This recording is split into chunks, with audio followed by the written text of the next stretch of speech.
National conference के senior leader Sheikh Bashir Ahmad ने महबूबा मुफ्ती के उन तमाम मुलाजमीन के नौकरियों को बहाल करने के मुतालबे की हिमायत की है, लेकिन उन्होंने कहा है कि इसमें केस टू केस स्टडी करना पड़ेगी।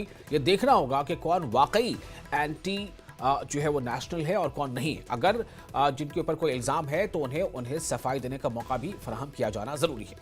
अब आपको बता दें कि महबूबा मुफ्ती के खत पर बीजेपी तर्जमान अल्ताफ ठाकुर ने भी कहा है कि मुफ्ती की दहशतगर्दी से मोहब्बत कोई नई बात नहीं, यानी उन्होंने अपना रिएक्शन दिया है। बीजेपी क्या कहती है, सुनिए। देखिए, किसी से महबूबा जी का आतंकी प्रेम छुपा नहीं है। सप्रेस्ट हो, आतंकवादी हो या दहशतगर्द हो, महबूबा जी हमेशा उनके सपोर्ट में आती है।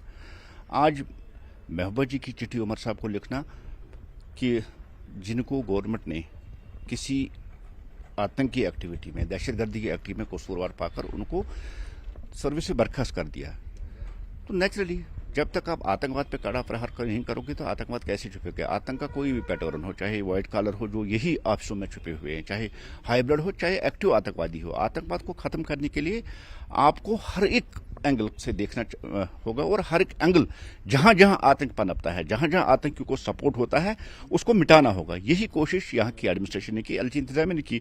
और जहां जहां उनको लगा कि ऑफिसों में बैठ के व्हाइट कॉलर आतंकवादी आतंकवाद को बढ़ावा देते हैं और उन्होंने उनको सर्विस से बर्खास्त दिया।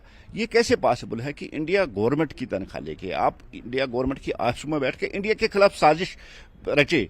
ये किसी भी सूरत पे पॉसिबल नहीं है। जो कदम उस वक्त एलजी इंतजामिया ने उठाया था उसका खैर मकदम करते हैं, वेलकम करते हैं और ये कंटिन्यू रहना चाहिए। अब अपने आप को रेलिवेंट रखने के लिए महबूबा जी ऐसे हथकंडे अपना दिए, क्योंकि इलेक्शन में जिस तरह से उसकी दुर्गत थी, जो इलेक्शन में उसकी शर्मनाक हार हर जगह हुई, अपने आप को रेलिवेंट, अपने आप को फिर अखबारों में, न्यूज़ों में जिंदा रखने के लिए महबूबा जी ऐसे हथकंडे करती है। और कश्मीर